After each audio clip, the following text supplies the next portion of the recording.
حاضرین مجلس، دنیا میں ایک ایسا مخصوص فرقہ،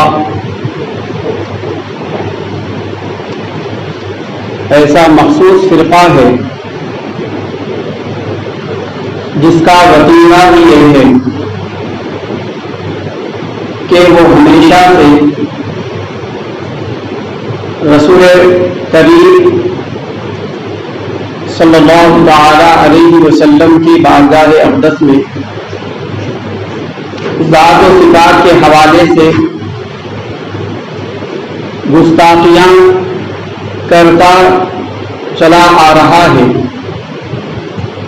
اور اس کو حیا بھی نہیں آتی۔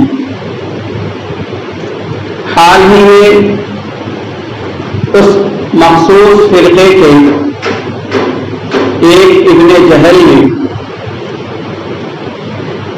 رسول پاک علیہ الصلوۃ والسلام کی شان مبارک میں تنقیص کی غرض سے، بظاہر اس میں تنقیص کا پہلو ہی نظر آ رہا ہے، اس نے ایک ہی مجلس میں اور ایک ہی جملے میں رسول پاک علیہ الصلوۃ والسلام ہی کی نہیں بلکہ اللہ سبحانہ و تعالی اور رسول کریم علیہ الصلوۃ والسلام اور قرآن مقدس کی توہین کر دی اور تنقیص کر دی۔ اس نے بھری محفل میں یہ کہا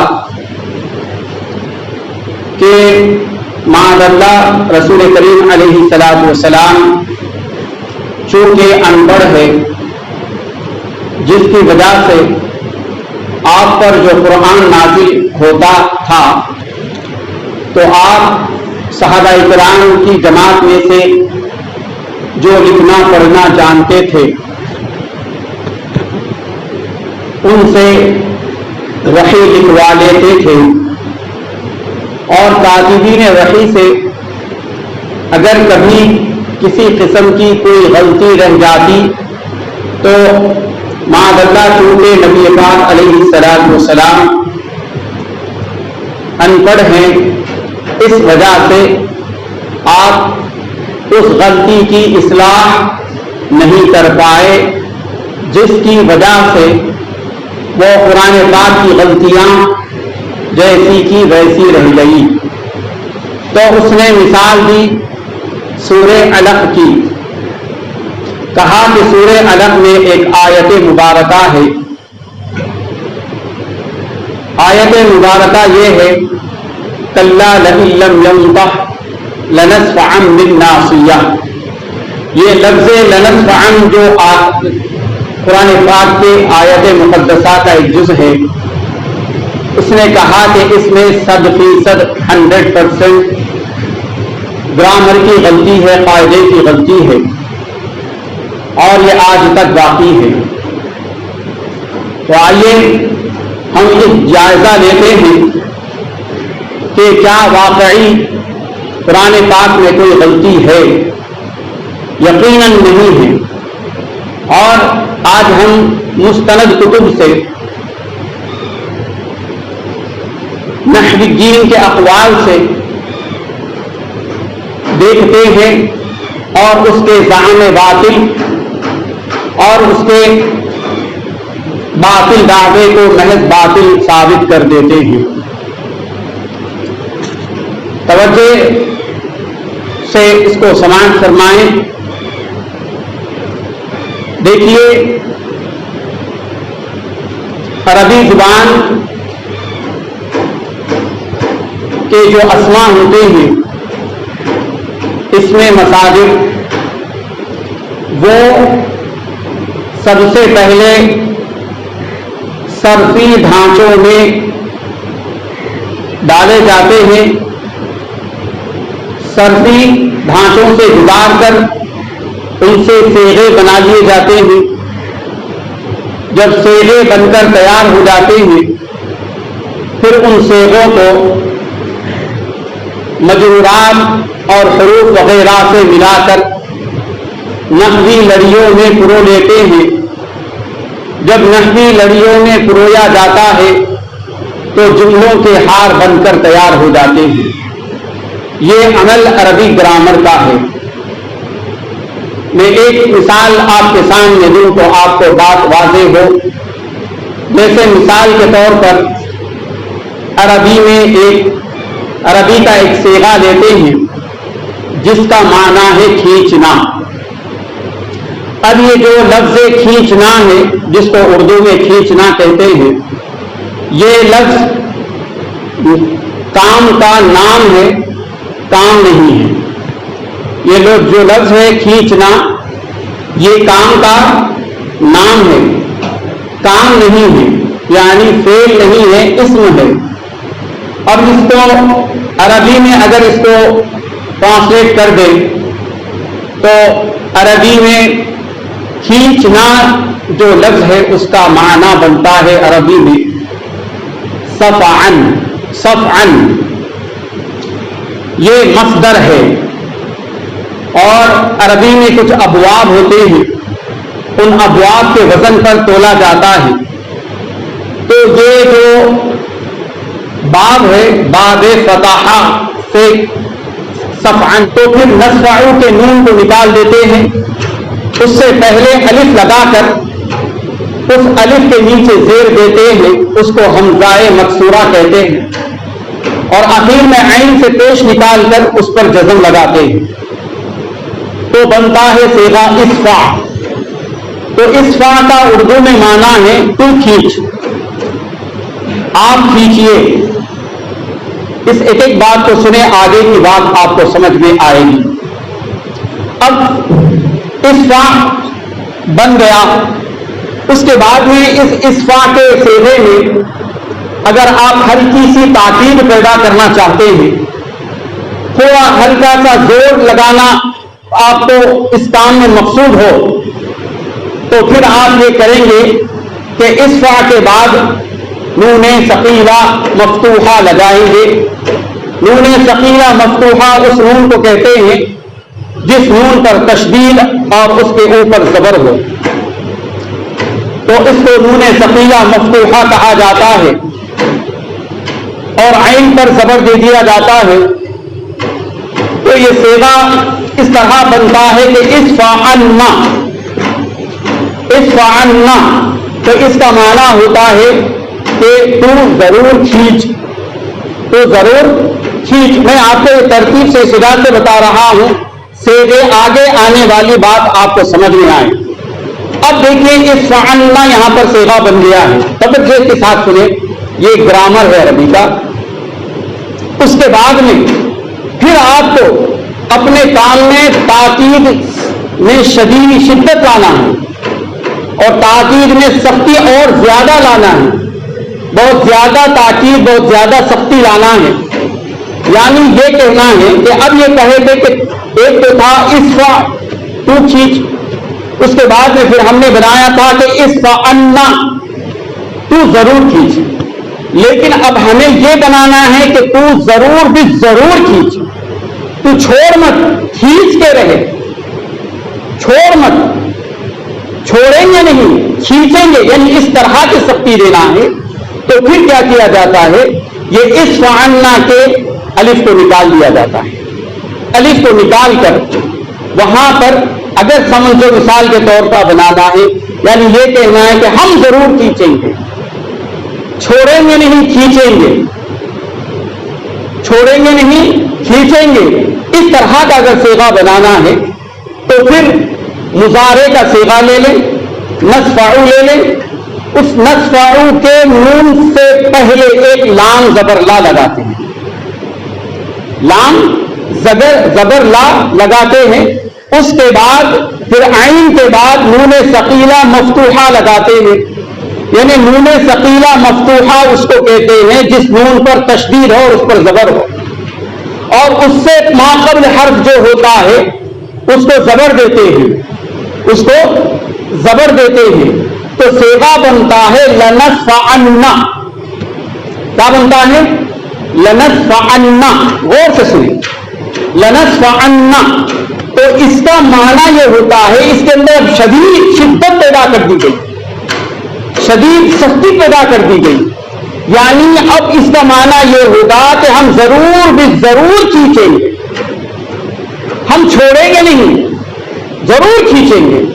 تو یہ لنسفعنا ہے, یہ قرآن پاک میں اس کا تذکرہ زیادہ ہے. پھر اسی اسلوب پر, اسی طریقے پر اور ایک صیغہ آتا ہے سیم ایز اٹ از, لیکن اس پر کیا ہوتا ہے, یہاں پر لنسفعنا کے نون پر تشدید تھا, وہاں پر اس صیغے میں لنسفع تک تو برابر رہے گا لیکن نون پر جزم آئے گا. اب اس نون پر جزم آئے گا, اس کو پڑھیں گے لنسفعن. ہمارے باسط میں غور سے سنیں, بات بہت بڑی امپورٹنٹ ہے. لنسفعن, لنسفعن کہیں گے. پہلا جو ہے تشدید کے ساتھ ہے لنسفعنا. اب دوسرا جو ہے لنسفعن یعنی جزم کے ساتھ ہے, سکون ہے نون کے اوپر, لنسفعن. اب لنسفعنا کو نون ثقیلہ کہیں گے اور لنسفعن کو کہ نون کو نون خفیفہ کہیں گے. ثقیل کہتے ہیں سخت کے نون میں, یہاں تشدید میں شدت پائی جاتی نا, سختی پائی جاتی نا, اسی لیے اس کو یہاں پر نون ثقیلہ کہا گیا ہے. تو لنسفعنا نون ثقیلہ کے ساتھ ہے اور لنسفعن نون خفیفہ کے ساتھ ہے, کیونکہ جزم ہے, اس میں سختی نہیں ہے, نرمی ہے, اسی وجہ سے اس کو اس کے اندر خفا ہونے کی وجہ سے اس کو خفیف کہا گیا. تو یہ جو لنسفعنا ہے یہ قرآن میں اس کا ذکر زیادہ ہے. اس کا ذکر یہ لنسفعنا کا جو صیغہ ہے, لنسفعنا کے جیسے جتنے بھی صیغے آئے جیسا کہ لیکونن من الصاغرین, اس طرح کے جو صیغے آئے ہیں بہت سارے نون ثقیلہ کے ساتھ, یہ زیادہ ہے. لیکن نون خفیفہ کے ساتھ کم ہے, نون خفیفہ کے ساتھ کم ہے. ان دونوں میں دیکھیں, ایک ہے نون ثقیلہ, ایک ہے نون خفیفہ. نون ثقیلہ کہتے ہیں جس نون پر تشدید ہو اس کو نون ثقیلہ کہتے ہیں, اور نون خفیفہ اس نون کو کہتے ہیں جس نون پر جزم ہو, جس نون پر جزم ہو اسے نون خفیفہ کہتے ہیں. اتنی بات تو سمجھ میں آ گئی نا. اب اس کے آگے کی بات سمجھیے. اب اس بات کو بھی ذہن میں رکھیں کہ لنسفعنا کا جو طریقہ ہے, اسلوب ہے, یہ زیادہ استعمال ہے قرآن میں, خفیفہ کم ہے, خفیفہ کم ہے. اب اس کے بعد چلے, اب اس کے بعد آگے چلے کہ یہاں سے ہماری گفتگو کرتے ہیں. اب جس آیت مبارکہ یہ کہا کہ وہاں پر کیا ہے, لنسفعن بالناصیہ ہے, لنسفعن بالناصیہ ہے, وہاں پر نون خفیفہ ہے. تو وہاں پر نون کو الف سے بدل کر اس سے پہلے دو زبر لگائے گئے, تو لنسفعن وہ بھی لنسفعن بنا. تو اس نے کہا کہ یہاں پر نون کو گرا کر الف کو لگایا گیا ہے, یہ 100% غلطی ہے. اس نے کہا, اس نے کیا کہا, 100% اس میں غلطی ہے, اور یہ غلطی نبی پاک علیہ الصلوۃ والسلام پڑھنا لکھنا نہ جاننے کی وجہ سے اس کی اصلاح نہیں کر پائے, یہ بات اس نے کہی. اب ہم دیکھتے ہیں نحویین کی کتب سے دیکھتے ہیں کہ کیا اس نے جو دعویٰ کیا ہے اس کا دعویٰ صحیح ہے یا محض باطل ہے, یا نبی پاک علیہ الصلوۃ والسلام سے محض بغض ہے. اب تو یہ تو بات آپ جان گئے نا. دوسری بات اور ایک بات یہ بھی جان لے کہ لنسفعن کہتے ہیں دو زبر دو زیر دو پیش. اب یہاں پر دیکھو لنسفعن کا جو نون خفیفہ کہا گیا نا, عین نون زبر ان ہے, عین نون زیر ان ہوتا ہے, عین نون پیش ان ہوتا. اب عین نون زبر ان اور عین دو زبر ان دونوں سیم ہے, دونوں میں مشابہت ہے, دونوں میں سملیرٹی ہے, دونوں سیم ہے. اور عین نون زیر ان, عین دو زیر ان دونوں سیم ہے. عین دو پیش ان اور عین دو عین نون پیش ان, عین دو پیش ان, یہ دونوں سیم ہے. بات سمجھ میں آ رہی نا, یہ دونوں میں مشابہت ہے. اب ہم یہ نحویین سے پوچھتے ہیں کیا جو قرآن پاک میں جو اسلوب استعمال کیا گیا ہے وہ قاعدے کے دائرے کے اندر ہے یا قاعدے سے باہر ہے, غلطی کی گئی. تو سب سے پہلے دیکھیے گرامر, عربی گرامر کے اعتبار سے, نحویین کے اعتبار سے مذاہب بہت سارے ہیں, لیکن دو مذہب مشہور ہیں, ایک بصری اور ایک کوفی. بصریوں کا ایک گرامر کا مذہب ہے اور صوفیوں کا ایک گرامر کا مذہب ہے عربی اعتبار سے. تو بصری کیا کہتے ہیں وہ سنیے. بصری کہتے ہیں کہ نون خفیفہ جہاں کہیں بھی آئے ہم وہاں پر نون کو الف سے بدل دیتے ہیں اور اس سے ما قبل زبر ہو تو اس سے ما قبل حرف پر یعنی نون خفیفہ سے پہلے جو حرف آئے اس حرف پر اگر زبر ہو تو ہم اس نون کو ختم کر دیتے ہیں, وہاں پر الف لگا دیتے ہیں اور اس الف سے پہلے ما قبل حرف پر دو زبر لگا دیتے ہیں. لگانے اس لیے لگا دیتے ہیں کہ نون خفیفہ میں اور تنوین میں مشابہت ہے. پہلا قاعدہ آ گیا.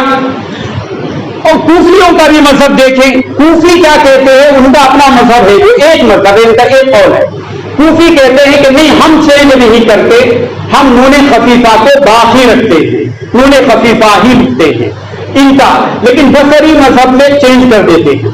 پھر اس کے بعد 900 کے قریب 45 میں یا ہجری میں پیدا ہونے والے محی الدین حضرت علامہ محی الدین ایک مفسر ہے جن کی کتاب ہے شیخ زادہ, اور یہ شیخ زادہ ساری دنیا میں نحوی حضرات عربی گرامر پڑھنے والے سارے یونیورسٹیز میں سارے مدارس میں اس کو پڑھایا جاتا ہے, پڑھتے اسے استفادہ حاصل کرتے ہیں. اس میں سارے قاعدے لکھے ہوئے ہیں. اور اس کے بعد اور ایک کتاب ہے, دونوں کا ایک ساتھ بتاتا ہوں, دونوں نے ایک ہی بات کہی ہے, البیان اعراب القرآن, یہ بھی انٹرنیشنل نحوی کتاب ہے. اس میں ان دونوں نے دونوں پائے کے اونچے درجے کے نحویوں نے کیا کہا ہے وہ بھی سن لیں.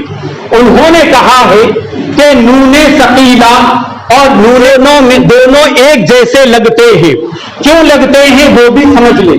جس وقت قرآن نازل ہو رہا تھا اس وقت عربی میں جو قرآن پاک ہمارے پاس ہے اس قرآن پاک میں زبر زیر پیش نہیں تھا لگا ہوا, زبر سے پیش نہیں تھا. اور آج بھی آپ اب ہم جو درس بخاری پڑھتے ہیں, ہم شرح وقایہ پڑھتے ہیں, ہم صحیح مسلم پڑھتے ہیں, ہم جتنے بھی کتب پڑھتے ہیں جو کتب پڑھتے ہیں اس کے اندر عبارتیں نہیں ہوتی. جب تک وہ عبارتیں ہم ڈائریکٹ پڑھ کر ہمارے استاد کو نہیں سناتے, استاد ہم کو پڑھنا آنے میں شمار نہیں کیا جاتا ہے. اگر کوئی زبر زیر سے کوئی طالب علم استاد کے سامنے جو اعراب لگے ہوئے ہیں وہ عربی عبارت اگر سناتا ہے تو اس کو قابل اعتبار نہیں سمجھا جاتا ہے جب تک بغیر اعراب کے پڑھے. اس وجہ سے جس طرح ہم اردو پر زبر زیر نہیں لگاتے ہیں, پورے عرب میں اٹھا کر کے دیکھیں وہاں پر عربی پہ آپ کو زبر زیر پیش نہیں نظر آئی, زبر زیر پیش نظر نہیں آئیں گے. بات ایک ایک بات کو غور سے سنو بیٹا, غور سے سنیے. جب آپ پاسپورٹ پر بھی دیکھے ہوں گے نا, زبر زیر پیش ہوتے ہیں نہیں ہوتے ہیں, زبر زیر پیش ہوتے ہیں. اور سعودی جانے والے بچے آپ لوگ دیکھیں نا بیٹے, زبر زیر پیش کبھی آپ نے دیکھا ہے؟ بتائیے, دیکھا کوئی دے تو اس میں دیکھا ہے؟ نہیں دیکھا نا, عبارتیں ہوتی ہیں. تو شیخ زادہ کہتے ہیں کہ نون ثقیلہ اور نون خفیفہ دونوں دیکھنے میں ایک سے لگتے ہیں اور خاری کو مغالطہ ہو سکتا ہے. خاری کو پڑھنے میں یہ مغالطہ ہوگا کہ یہ لنصف عنا ہے یا لنصف عن ہے.